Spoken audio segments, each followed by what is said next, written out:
सभी को मेरा नमस्कार। आज हम कुछ नई जानकारियों के सामने आपके सामने फिर से उपस्थित हैं। आज का हमारा टॉपिक है उत्तराखंड की प्रमुख यात्राएं। उत्तराखंड में कौन कौन सी यात्राएं होती हैं और उनके क्या रीज़न हैं, उसके बारे में हम आज जानते हैं। सबसे पहले आता है आपका कैलाश मानसरोवर यात्रा। कैलाश मानसरोवर यात्रा इसके बारे में बहुत से लोग जानते भी होंगे। जो जून के प्रथम सप्ताह से दिसंबर के अंतिम सप्ताह तक चलने वाली यह यात्रा है, जो कैलाश मानसरोवर यात्रा या जून के प्रथम सप्ताह से लेकर सितंबर के अंतिम सप्ताह तक चलती है। इस यात्रा का आयोजन कौन करता है? भारतीय विदेश मंत्रालय या कुमाऊं मंडल विकास निगम, ये दोनों मिलकर इस यात्रा का आयोजन करते हैं। कौन? भारतीय विदेश मंत्रालय और कुमाऊं मंडल विकास निगम। ठीक हो गया। नैनीताल तथा भारत तिब्बत सीमा पुलिस के सहयोग से होती जो ये यात्रा है, ये नैनीताल हो गया, कुमाऊं मंडल नैनीताल और भारत जो होता है कुमाऊं मंडल नैनीताल और भारत तिब्बत सीमा पुलिस के सहयोग इस योजना को करते हैं। यह स्थल चीन के कब्जे में है। जो आपका कैलाश मानसरोवर यात्रा है, यह चीन के कब्जे में है और इसके लिए हमें वीज़ा भी तैयार करना पड़ता है। इसकी यात्रा स्टार्टिंग होती है अल्मोड़ा से। कौसानी जाओगे फिर बागेश्वर, फिर चौकुटी, फिर डीडीहाट होते हुए धारचूला पहुँचती है। जो यह यात्रा है आपके अल्मोड़ा से कौसानी, फिर बागेश्वर, फिर चौकुटी, फिर डीडीहाट होते हुए धारचूला पहुँचेगी। धारचूला से लगभग 160 किलोमीटर पैदल यात्रा के तहत तवा घाट। अब धारचूला के बाद आप 160 किलोमीटर पैदल चलोगे, उसके बाद आपको तवा घाट मिलेगा। मांगटी, गला, बूंदी और गूंजी और नवी ढांग भारत का अंतिम शिखर है। जो नवी ढांग है, ये भारत का अंतिम शिखर हो गया। लिपुलेख दर्रा भारत का अंतिम बिंदु होते हुए तिब्बत में प्रवेश करती है। जो लिपुलेख दर्रा है, भारत का अंतिम बिंदु हो गया और यहाँ से तिब्बत में प्रवेश करती है। आगे मानसरोवर तक के जब मतलब आगे चलने के बाद आगे आपको मानसरोवर तक के लिए बस या पैदल साधन दोनों की व्यवस्था रहती है। मतलब दोनों आप पैदल भी जा सकते हो या फिर आपको बस के द्वारा भी जा सकते हो। इस यात्रा में एक व्यक्ति की समावधि, मतलब इस यात्रा में जो आपकी लिमिट होती है कितने दिन का होगा, 40 दिन का रहता है। यात्रा में इच्छुक मतलब पहले इनको अपना टेम्परेचर जैसा काफ़ी जाँच करानी पड़ती है, उसके बाद ही आप इस यात्रा में शामिल हो सकते हो। कैलाश शिखर की जो इसकी बनावट है वो शिवलिंग की तरह है। जिसकी बनावट है वो एक शिवलिंग की तरह है। पर्वत के पत्थर काले हैं, मतलब इस जो पर्वत है इसके पत्थर क्या हैं? काले हैं। यात्री मानसरोवर झील में, मतलब यहाँ पर इसी बगल में एक मानसरोवर झील है, वहाँ पर आप स्नान कर सकते हो। उसके बाद जो शिवलिंगाकार कैलाश पर्वत के चारों ओर जो एक शिव के लिंग का जो शिवलिंगाकार जो पर्वत है, उसकी आप चारों तरफ परिक्रमा करनी होगी, जो लगभग 51 किलोमीटर की गोलाई है। जो इस शिवलिंगाकार जो यह आपका कैलाश मानसरोवर की जो यह शिवलिंगाकार जो पर्वत है, उसकी जो गोलाई है वो कितनी है? 51 मीटर है। जो समुद्र तल से 22,028 फीट की ऊंचाई पर स्थित है। जो समुद्र तल से 22,028 फीट की ऊंचाई पर स्थित है। जो मानसरोवर झील की जो बाहरी परिक्रमा कितने का पथ है? 62 किलोमीटर। कितना है? 62 किलोमीटर है। यदि कोई मंदिर या मूर्ति नहीं है यहाँ पर, कोई मंदिर और आप ऐसा महसूस सोचना है कि यहाँ पर कोई मंदिर या मूर्ति है। यात्रियों को सरोवर के किनारे मिट्टी का शिवलिंग बनाकर पूजा करनी, मतलब आप उस वहाँ नहीं जा सकते, वहाँ पर ही आपको एक मतलब उसके नज़दीक नहीं जा सकते, उसी सरोवर के बगल में ही आपको एक शिवलिंग बनाकर उसकी ही पूजा करनी पड़ेगी। कैलाश से मानसरोवर जो कैलाश से मानसरोवर झील की दूरी कितनी? 32 किलोमीटर। पहले ही आपका मानसरोवर झील पड़ जाएगी, वह हो जाएगी कैलाश से पहले ही आपकी मानसरोवर झील पड़ जाएगी। उसकी जो वहाँ से डिस्टेंस होती है, कैलाश और मानसरोवर की डिस्टेंस है वो 22 किलोमीटर दूर है। अब एक है 1962 में के युद्ध से पूर्व यह यात्रा बिना, मतलब 1962 में यह यात्रा बिना वीज़ा के ही होती थी। उस समय तीर्थ यात्री मुख्य रूप से धारचूला, व्यास घाटी से लिपुलेख दर्रा पार कर मानसरोवर पहुँचते थे। मतलब उस समय जो 1962 के समय यह बिना वीज़ा के ही हो जाती थी और लोग धारचूला के व्यास घाटी से लिपुलेख दर्रा पार कर मानसरोवर पहुँचते थे। इसके अलावा पिथौरागढ़ जिले के मुनस्यारी के जौहर घाटी के किंगरी बिंगरी दर्रे और चमोली जिले के जोशीमठ के नीति घाटी दर्रे से भी कैलाश मानसरोवर यात्री जाते थे। मतलब युद्ध के बाद 1981 में धारचूला तहसील की व्यास घाटी के लिपुलेख दर्रे से कैलाश यात्रा शुरू करने की सहमति बनी, जो बिना रुकावट के अभी तक चल रही। बाद में जो 1981 के बाद ये कहा था धारचूला तहसील की व्यास घाटी से लिपुलेख दर्रे से कैलाश यात्रा शुरू करने की सहमति प्राप्त हुई। अगला है आपका नंदाराज यात्रा बड़ी। जो नंदाराज यात्रा होती है, इसमें ये 2 यात्रा होती हैं, एक छोटी होती है एक बड़ी। अभी हम पहले बड़ी की पढ़ देते हैं। बड़ी के लिए पढ़ते हैं। उत्तराखंड की यह यात्रा गढ़वाल और कुमाऊं के सांस्कृतिक एकता का प्रतीक होता है। जो नंदा आज़ाद यात्रा है, ये गढ़वाल और कुमाऊं के सांस्कृतिक एकता का प्रतीक है। यह जो यात्रा है, ये विश्व की अनोखी पद यात्रा है, मतलब पैदल जाएंगे इसमें।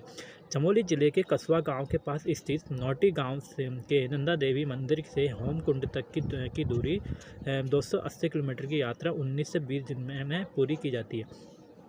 चमोली का एक कस्बा गांव है, वहाँ पर से चमोली के जो कस्बा गांव है, वहाँ पर से स्थित नौटी गांव के पास से होम कुंड, मतलब नौटी गांव से स्टार्ट होती है और होम कुंड तक ये चलती है। इसकी जो दूरी है वो है 280 किलोमीटर।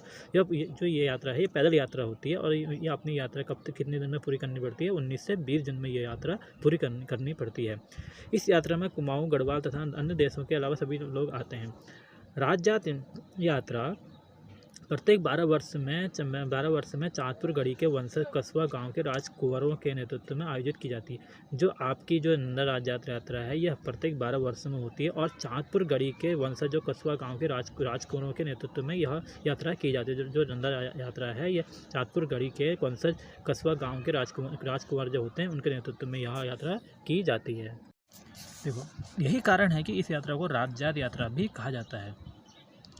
पार्वती का विवाह कैलाशपति शंकर से हुआ था। यह आप जानते हैं कि पार्वती का विवाह कैलाशपति शंकर से हुआ था। पार्वती मद्रांचल पर्वत की पुत्री थी। जो पार्वती थी वह मद्रांचल पर्वत की पुत्री थी, इसलिए यह उत्तराखंड वासी पार्वती या नंदा देवी को अपनी विवाहित बेटी की तरह ही मानते हैं। जो पार्वती थी वह मद्रांचल पर्वत की पुत्री थी, इसलिए उत्तराखंड वासी पार्वती या नंदा देवी को अपनी विवाहित बेटी की तरह मानते हैं। यह यात्रा उनकी ही विदाई में होती है। जो माँ पार्वती जी होती हैं, यह यात्रा जो है उनकी ही विदाई के रूप में मनाई जाती है। जिस वर्ष से यह यात्रा आयोजित होती है, उसी वर्ष कसवा के लोग ऐसा मानते हैं कि बसंत पंचमी को नंदा देवी मायके या फिर कसवा गांव के पास नौटी देवी मंदिर में आ गई है। मतलब जिस वर्ष से यह यात्रा आयोजित होती है, उसमें ये लोग मानते हैं कि बसंत पंचमी है। बसंत पंचमी को नंदा देवी अपनी मायके आ गई है, मतलब अपने मायके कहाँ, ये कसवा गाँव के पास नौटी गाँव के मंदिर में आ गई है। नंदा देवी की विदाई यात्रा में आगे 4 सींगों वाला बकरा मेड़ा चलता है। जो नंदा देवी की यात्रा होती है, उसकी नंदा देवी की विदाई यात्रा में आगे सबसे पहले कौन चलेगा? जो 4 सींगों वाला बकरा या फिर मेड़ा, उसको बकरा या मेड़ा कहा जाता है। जिस वर्ष यात्रा होती है, उसी वर्ष ऐसा बकरा कहीं ना कहीं अवश्य मिल जाता है। मतलब 4 सींग वाला बकरा जिस वर्ष यात्रा होती है, तो यह बकरा कहीं ना कहीं आपको मिल ही जाता है। यात्रा के लिए निर्धारित तिथि नंदाष्टमी को कसवा के कुंवर चौसंगिया मेढ़े, खाटू तथा रिंगाल से निर्मित सुंदर छतौली लेकर कसवा के पास नौटी देवी मंदिर पहुंचते हैं। वहाँ छतौली राजगुरु नौटियाल को सौंप दी जाती है। उस दिन नौटी गांव में बड़ा मेला लगता है। जो चौसंगिया खांडू की पीठ पर ऊन के बने 2 मुँह झोले में देवी की स्वर्ण प्रतिमा में वह आभूषण व भेंट सजाकर रखी जाती है और नौटी से यात्रा का प्रारंभ होकर वानड़ी, बनोली, कसवा होते हुए चाँदपुर गढ़ी पहुंचती है, जहां मेला लगता है और टेहरी राज परिवार के लोग देवी का पूजन करते हैं। एक ओर नौटी से राजजात प्रारंभ होती है, तो दूसरी ओर राज्य के विभिन्न क्षेत्रों कुरड़, लातार, अल्मोड़ा तथा कोट और डंगोली आदि से स्थान पर राजजात यात्रा में शामिल होते रहते हैं। जिस गांव में यात्रा पहुंचती है, वहां यात्रियों का स्वागत भी किया जाता है। रात को नंदा देवी की जागर लगती है, मतलब उसी दिन रात को जो होगी नंदा देवी की जागर भी लगेगी, जिसमें विदाई गीत, झोड़े, चांचरी आदि गाए जाते हैं।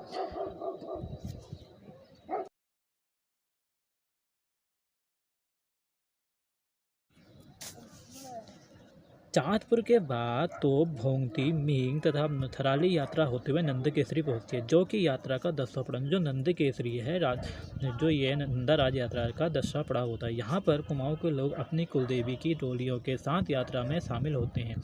यहाँ राजराजेश्वरी नंदा का मिलन बधान क्षेत्र की नंदा देवी और भोजपत्र छतौलियों से होता है।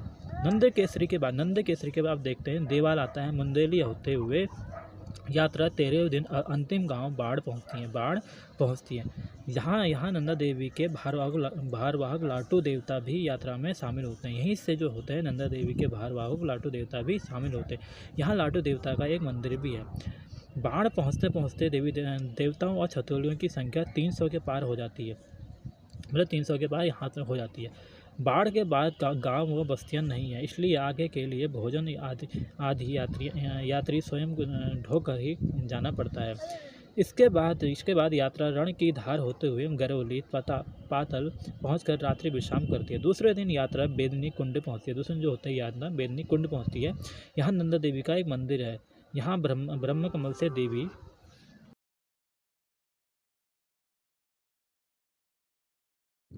की पूजा की जाती है। यहाँ स्थित कुंड में लोग पितरों का तर्पण भी करते हैं। बेदनी से 10 किलोमीटर की दूर निराली धार, जहाँ पत्थर का एक गोल घेरा बना हुआ है। इस स्थान को पातर नचोड़िया कहा जाता है। इससे आगे महिलाएं यात्रा में शामिल नहीं होती। कौन से स्थान से? एक जो पातर नचोड़िया होता है, यहाँ से इस स्थान से महिलाएं यात्रा में शामिल नहीं होती। पातर नचोड़िया के बाद केलवा, विनायक, बगवावासा, चिड़ीनाग होते हुए 5835 मीटर ऊंची चोटी रूपकुंड पहुंचती है, जहां सैकड़ों की संख्या में मानव कंकाल पड़े हुए हैं। रूपकुंड में जो आपका रहस्यमय ताल है, वहाँ पर ये पहुंचती है। जोरा गली दर्रा पार कर यात्रा शिला समुद्र पहुंचती है, जो कि 16वां पड़ाव होता है। जो शिला समुद्र है, ये 16वां पड़ाव है। यहाँ वायुदाब कम और ठंडी हवाओं से बर्फीले शिखर टूटने का खतरा भी रहता है। कठिन मार्ग को पार करते हुए यात्रा अपने अंतिम पड़ाव होमकुंड पहुँचती है। कहाँ पहुँचती है? होमकुंड। 4061 मीटर की ऊंचाई पर स्थित यह स्थान त्रिशूली पर्वत की तलहटी में स्थित है। यहाँ पर एक छोटा सा हवन कुंड भी बना हुआ है। इस स्थान पर पूजा पाठ करने के बाद 4 सींग वाले खाड़ू के पीठ पर रखे खेरुआ पाँचर में लोगों द्वारा दी गई भेंटें रख दी जाती हैं और खाटू को छोड़कर यात्रा दूसरे मार्ग से वापस आती है। लौटते समय मतलब जिस यात्रा जिस स्थान से ये लोग आते हैं, उस स्थान से ये लोग वापस नहीं जाते हैं और जो खाटू होता है, जो होता है, उसको छोड़ दिया जाता है। और लौटते समय ये लोग जो होते हैं सितौली, कनौल और चंदनिया घाट से नंदप्रयाग होते हुए नौटी पहुंचती है। सितौली जाएगी, फिर कनौल जाएगी, फिर चंदनिया घाट जाएगी, फिर नंदप्रयाग से होते हुए नौटी पहुंच जाएगी। नौटी पहुंचने पर नंदा श्रीयंत्र पूजा स्थल पर विशाल देवी भागवत पाठ का आयोजन भी किया जाता है। नंदाराज यात्रा को हम इसमें भी देख लेते हैं। यह एशिया की सबसे लंबी जो है पैदल यात्रा है। इसमें जो 4 सींग वाला भेड़, जिसे मेढ़ा भी कहा जाता है, 4 सींग वाला भेड़ होगा जिसे मेढ़ा भी कहा जाता है, वह सबसे आगे चलेगा। चांदपुर गढ़ के वंशज कसवा गांव के राजकुमार इसमें होंगे आगे से, वो आगे चलते हैं। यही लोग इसमें आगे चलेंगे। ये यात्रा है, ये कुमाऊं गढ़वाल की सांस्कृतिक एकता का प्रतीक है। यह 12 वर्ष में होती है। 280 किलोमीटर की यात्रा होती है और 19 से 20 दिन में यह यात्रा पूरी की जाती है। अब जो इसका पहला बिंदु होता है, वो पहला बिंदु होता है आपका कसवा गांव नौटी में इसका पहला बिंदु होता है। मतलब यहाँ से ये यात्रा शुरू होती है। दूसरा होता है चांदपुर गढ़ी, जो कर्णप्रयाग के पास है। तीसरा होगा तो फिर चौथा होगा भोंगती। चौथा क्या होगा आपका? भोंगती। और 5वां होगा मोंग और 6ठा होगा थराली के बाद नंदकेसरी जो होता है, इसका 10वां पड़ाव होता है। यहाँ से कुमाऊं के लोग शामिल होते हैं। जो नंदकेसरी होता है, यहीं से कुमाऊं के लोग इस यात्रा में शामिल होते हैं। ये 10वां पड़ाव इसका होता है। अगला आता है आपका देवाल, फिर आता है मुंदेली, फिर आता है बाड़ा। जो बाड़ा होता है, ये अंतिम गांव होता है। यहाँ से ही माता का भार वाहक लौट देवता भी इस यात्रा में शामिल हो जाता है। फिर आता है आपका 11वां गैरोली पात्र। फिर इसके बाद 12वां आता है बेदनी कुंड से फिर 13वां आएगा निराला धार। जो बेदनी कुंड होता है, यहाँ नंदा देवी की जो पूजा होती है, मूर्ति की पूजा जो ब्रह्म कमल से की जाती है। बेदनी कुंड में नंदा देवी मंदिर में ब्रह्म कमल से पूजा की जाती है। फिर 13वां आता है आपका निराला धार। 13वां जो होता है निराला धार। फिर 14वां आएगा पातर नचोड़िया। महिलाएं यहाँ से शामिल नहीं होती, तो पातर नचोड़िया होता है, यहाँ से महिलाएं शामिल नहीं होती हैं। 15वां आएगा आपका केलवा। फिर 6ठा आएगा आपका विनायक। फिर आएगा 17वां आएगा बगवासन और फिर आएगा चिड़ी नाग 18वां आ गया। फिर आता है रूपकुंड। जो रूपकुंड होता है, रूपकुंड में कंकाल जो रहस्यमय ताल है, यहाँ पर अभी भी कंकाल निकला। फिर जूरिया गली दर्रा आता है, फिर इसके बाद और फिर आता है शिला समुद्र। 16 पड़ाव होता है, 16 जो पड़ाव होता है ये शिला समुद्र होता है, 16 पड़ाव कहलाता है। फिर अंतिम आता है नंदा देवी, होमकुंड जो आता है अंतिम, नंदा देवी की मूर्ति की स्थापना। चाँदपुर गढ़ के वंशज कसवा गांव के राजकुमार कहलाते हैं। नंदा देवी पार्वती की विदाई जो नंदा देवी होता है पार्वती की विदाई हो रही है, मायके में ससुराल की, मतलब मायके से अपने ससुराल की ओर जाती है। जो हमने अभी पढ़ा हुआ वो थे नंदा देवी राज यात्रा बड़ी। अब पर देखते हैं नंदा देवी राज यात्रा छोटी। यह यात्रा प्रत्येक वर्ष आयोजित होती है। जो नंदा देवी राज यात्रा छोटी होती है, हर वर्ष हर वर्ष आयोजित होती है।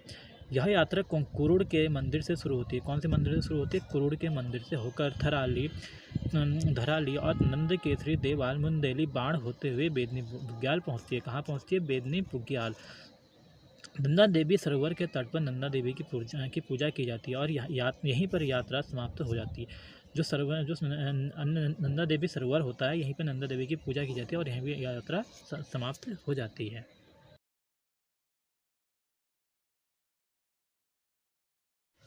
हिल यात्रा जो अब देखते हैं हिल यात्रा। पिथौरागढ़ के सैरो घाटी का हिल यात्रा उत्सव मुख्यतः कृषकों तथा पशुपालन का उत्सव है।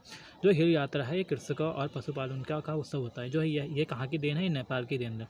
हिल यात्रा जो है हिल और यात्रा के शब्दों से मिला है। जो हिल यात्रा है वह हिल और यात्रा के शब्दों से मिलकर बनी है। हिल का अर्थ होता है सीमार वाली दलदली जगह, यात्रा का अर्थ होता है खेल या यात्रा, मतलब सीमाल वाली जगह जो दलदली होती है, और यात्रा का अर्थ होता है खेल या यात्रा, अर्थात दलदली जगह पर किया जाने वाला खेल या हिल यात्रा। मतलब दलदली कह सकते हैं कि दलदली जगह पर किया जाने वाला खेल ही हिल यात्रा कहलाता है। हिल यात्रा वर्षा में आयोजित किया जाता है। जब खेतों में पानी भर जाता है तो धान की रुपाई हो चुकी होती है। जो हिल यात्रा है आपका वर्षा ऋतु में ही आयोजित की जाती है जब धान की रुपाई हो चुकी होती है। यह उत्तराखंड का विशिष्ट जो होता है नाट्य शैली, यह उत्तराखंड का विशिष्ट जो होता है अलग से एक अलग नाट्य शैली है, जिसमें विभिन्न पात्र लकड़ी के बड़े बड़े मुखौटे पहनकर अभिनय करते हैं। इसमें घुड़सवार सैनिक, झाड़ू वाला मछेरी और दही वाला हलिया, बैलों की जोड़ी, धान रोपाई करती हुई पुतारियाँ, हिरन, चीतल, नेपाली राजा, कुत्ता, भालू, नाई, भजन मंडली, लछिया भूत आदि पात्र होते हैं। इसका आयोजन पिथौरागढ़ के कुमोड़, बजेटी, भुरभड़ी और मेलदा और खती गाँव, बालाकोट, सिल, चमू, अगन्या आदि गाँवों में किया जाता है। जो ये होता है आपका हिल यात्रा जो है आपकी कुमोड़ में की जाएगी, बजेटी में की जाएगी, भुरभड़ी में, मेलदा, खती गाँव और बालाकोट, सिल, चमू, अगन्या आदि स्थानों में की जाती है।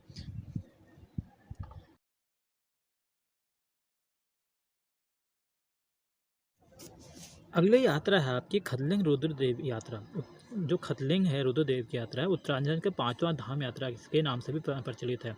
जो खतलिंग रुद्र यात्रा है उत्तराखंड के 5वां धाम के नाम से भी परिचित है। टिहरी जनपद के सीमांत उच्च हिमालय क्षेत्र में हर वर्ष सितंबर माह में होती है। यह यात्रा जो होती है घुतू से गंगी, बिरोध, नौमुट्ठी, धूमक, उडियार, रुद्रा, गैरू होते हुए खतलिंग ग्लेशियर के नीचे भृंगु गंगा के उद्गम तक पहुँचती है। यहीं गंगी के बाद ढोल दमाऊ आदि वाद्य यंत्रों से जाना वर्जित होता है। मतलब इसमें इसके बाद जो होता है आप ढोल या दमाऊ के साथ जो वाद्य यंत्र होते हैं उनको नहीं ले जा सकते। अब दूसरा आता है आपका देवरा यात्रा। पिथौरागढ़ के कुछ भागों में मनाई जाने वाली इस देव यात्रा में ग्रामवासी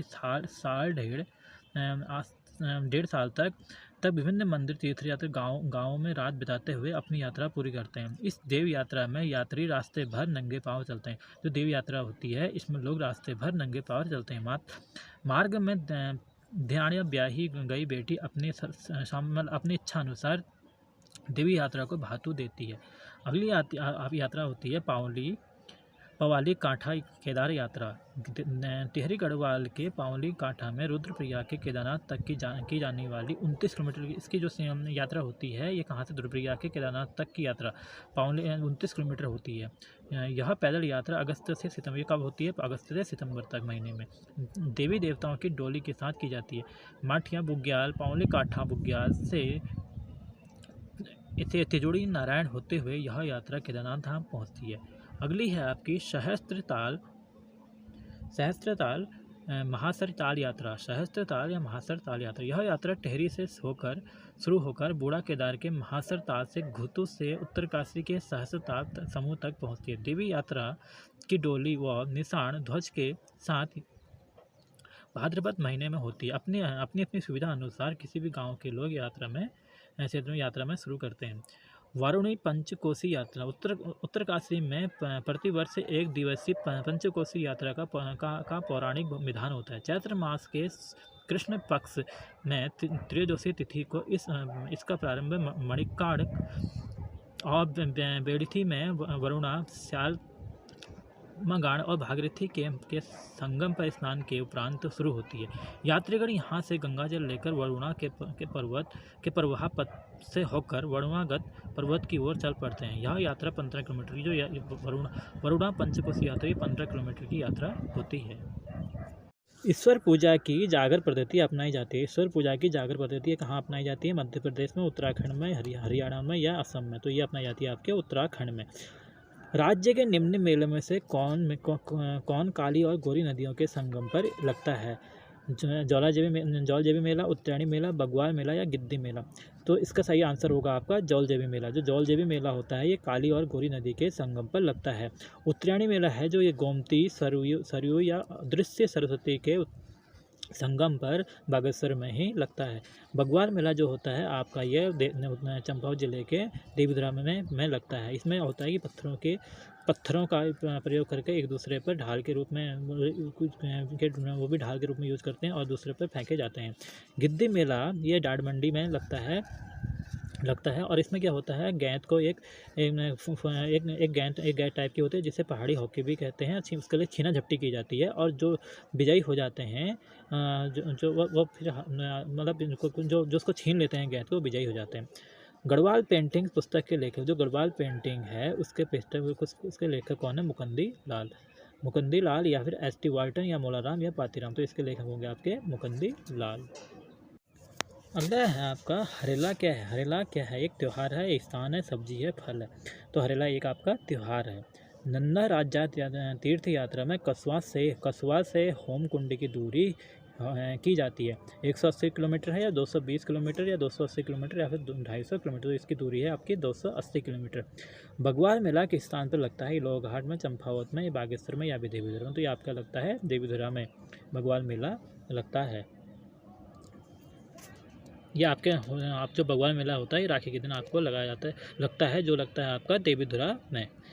अगला है आपका प्रसिद्ध गौचर मेला कब प्रारंभ हुआ था? तो 1930, 1951, 1961 या फिर 1943। तो ये प्रारंभ हुआ था 1943। सांस्कृतिक अकादमी की स्थापना की गई है। सांस्कृतिक जो अकादमी है उसकी स्थापना कहाँ की गई? ऋषिकेश में, करुणा आश्रम में, हरिद्वार में या फिर देवप्रयाग में। तो इसकी स्थापना की गई है आपके हरिद्वार में। उदय शंकर नृत्य नाटक अकादमी की स्थापना 2030 में किस स्थान पर की गई थी? उदय शंकर नृत्य और नाटक अकादमी है, इसकी स्थापना 2003 में कहाँ की गई थी? तो ये की गई थी आपकी या फिर कहाँ की गई थी? नैनीताल में, देहरादून में या फिर अल्मोड़ा में, देहरादून में अथवा हरिद्वार में। तो ये की गई थी आपके अल्मोड़ा में। संगीत शिक्षा के लिए भातखंडे हिंदुस्तानी संगीत संस्थान देहरादून से संबद्ध महाविद्यालय निम्न में से किस एक नगर में नहीं है? मतलब जो संगीत की शिक्षा के लिए भातखंडे हिंदुस्तानी संगीत संस्थान देहरादून से इसका एफिलिएटेड होगा, वो किस स्थान पर नहीं है कह रहा है? देहरादून में है या उत्तरकाशी में या फिर चमोली उत्तराखंड में या फिर पौड़ी में। तो इनमें से किस स्थान पर वो नहीं है? आपका उत्तरकाशी में। राज्य में लोक सेवा संस्थान की स्थापना की गई है। जो लोक सेवा आयोग जो यूकेपीएससी भी उसे कहा जाता है, उसकी स्थापना कहाँ की गई है? आपके अल्मोड़ा में। देवीधुरा मेला लगता है, जो देवीधुरा का मेला लगता है वो कहाँ लगता है? आपका चंपावत में। किस स्थान पर नंदा देवी महोत्सव मनाया जाता है? तो उत्तराखंड में, मणिपुर में, राजस्थान में या बिहार में। तो ये आपका उत्तराखंड में। सोमनाथ मासी मेला लगता है आपका उत्तर प्रदेश में, उत्तराखंड में, मध्य प्रदेश में या फिर राजस्थान में। तो ये लगता है आपका उत्तराखंड में। नंदा राज्यात यात्रा आयोजित की जाती है कितने वर्ष में की जाती है? 6 वर्ष में, 10 में, 5 वर्ष में या फिर 12 वर्ष में। गढ़वाल पेंटिंग की रचना है किसने की थी? गढ़वाल पेंटिंग की रचना आपके मुकुंदी लाल ने की थी।